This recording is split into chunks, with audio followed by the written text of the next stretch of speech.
Welcome back, Truth Seeker. I believe we're live. Want to talk about what's going on with Wall Street again.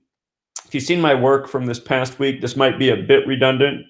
I had a revelation about something, though. I want to share that in this video and recap all that I covered earlier this week. I think we're going to see a historic week for Wall Street as foreshadowed through the Economist magazine cover from January 9th, 1988, the phoenix rising out of the burning money with the gold coin on its chest, the 10-10-2018 coin. The date 10-10-2018 is now passed. It became the third worst date in market performance history. Gonna go over here to my desktop, and we're gonna review plus add on to one more piece of the puzzle. And after we talk about the market, we're also going to cover this other recent story, the murder of a young journalist in Bulgaria. Someone asked if I could take a peek at that. Follows on what we covered yesterday, the death of the British journalist in 1999.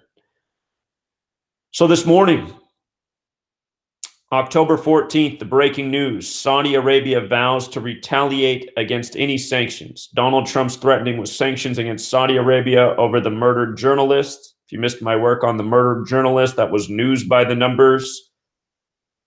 Again, the purpose of understanding the work that I expose is to see how we're living out a planned agenda, and everyday propaganda rolls out to steer us along on this planned agenda.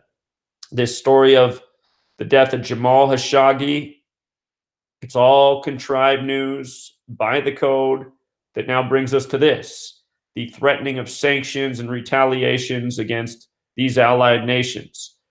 And consider what's all going on right now. We have interest rates rising, we have market instability, we have all these new tariffs that has China, our biggest trade partner, threatening retaliations. And now we have Saudi Arabia worked up, who is one of our biggest providers of oil. And of course, oil is the blood of the economy. If Saudi Arabia spiked oil prices, that would collapse economies, and that would raise the cost of goods for us in the nation. Something like what happened during the time of the Great Depression. All of a sudden, things that were previously very affordable are no longer affordable. And just before I get into this, just things to think about. The New World Order, they built this world around us. They influence our behavior every day with advertising, education, media, all of it. We're living in their matrix.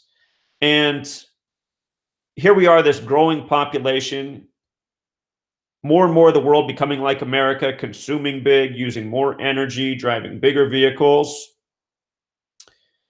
Something has to be curbed to stop this rate of consumption. And, a way to do that is to collapse an economy, make it so that, no longer can people spend lavishly. No longer can people afford to, drive to and fro thoughtlessly.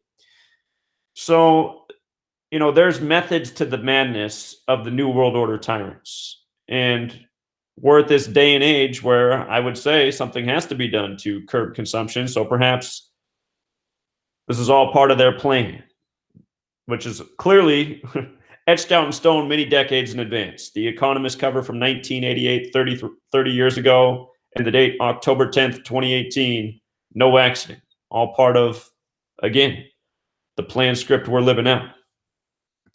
So we have all of these pieces in motion right now: China, Saudi Arabia, the market, interest rates. We have Donald Trump, the winner of the presidency on the election of the fall of the Berlin Wall during the time of the hit TV show about the presidency, House of Cards, which means an economy on the verge of collapse. Things we've been talking about for a long time.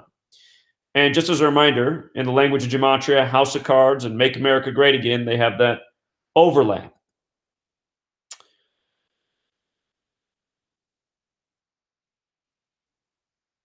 So just a little statistic here. I wanted to see how much of our own oil we produce. It says we produce about 40% of our own oil, and then we're relying on Canada, Saudi Arabia, Mexico, Venezuela, and Nigeria. And of course, Venezuela's got a lot going on right now too.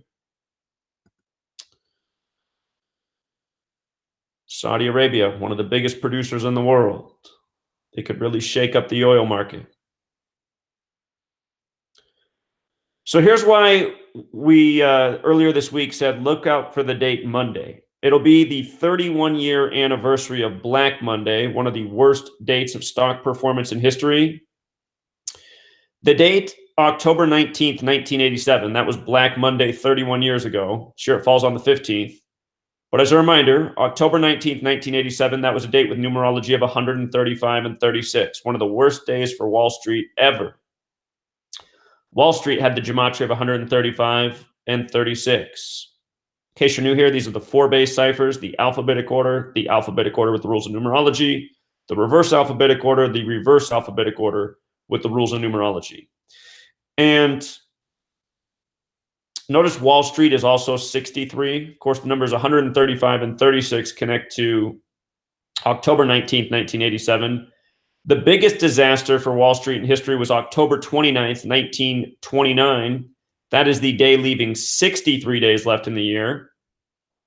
And the thing about tomorrow is October 15th, 2018. It's a date with numerology of 63 and 36.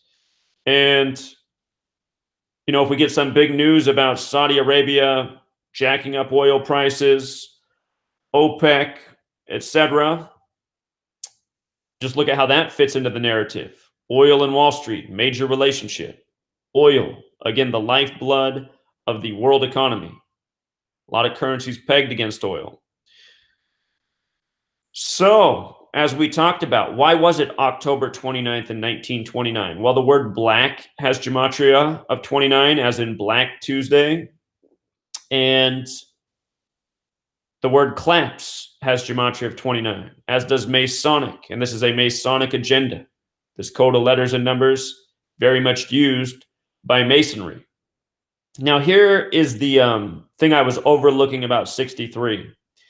We talk about how Masonry uses the strategy of order out of chaos, create the problem, provide the solution, or take advantage of the problem and come out of it with the solution.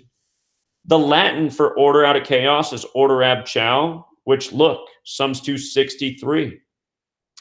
And thinking of money, it reminds me of JFK, who issued the executive order trying to help free Americans of debt currency. And, of course, he was assassinated in 63 in the middle of Dealey Plaza, named after a 33rd degree Scottish Rite Freemason. This motto, it's important to the 33rd degree, as it says right in the second sentence, a motto of the 33rd degree. Order ab chao. And consider we're in October.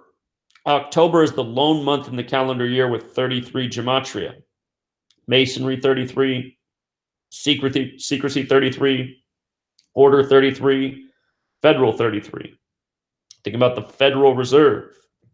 Who controls that? Okay. So that is the real big piece with 63 that we were overlooking right here. How it connects to this motto, which we've already been talking about. You know, all of this is an order out of chaos plan. Lo and behold, the Latin gematria of the phrase, 63. I was also thinking about with Donald Trump and being announced as the 45th president-elect on the anniversary of the fall of the wall, the Berlin Wall. I was thinking about how, in light of this Economist cover from 88, where again, Banks equals 88, Trump 88, Jewish 88, I was thinking about how important the city of Phoenix was when Donald Trump was campaigning for the presidency. He had a lot of big days in Phoenix. And again, there's a phoenix on this cover from 88 with the gold coin with the 10/10/2018 date. And the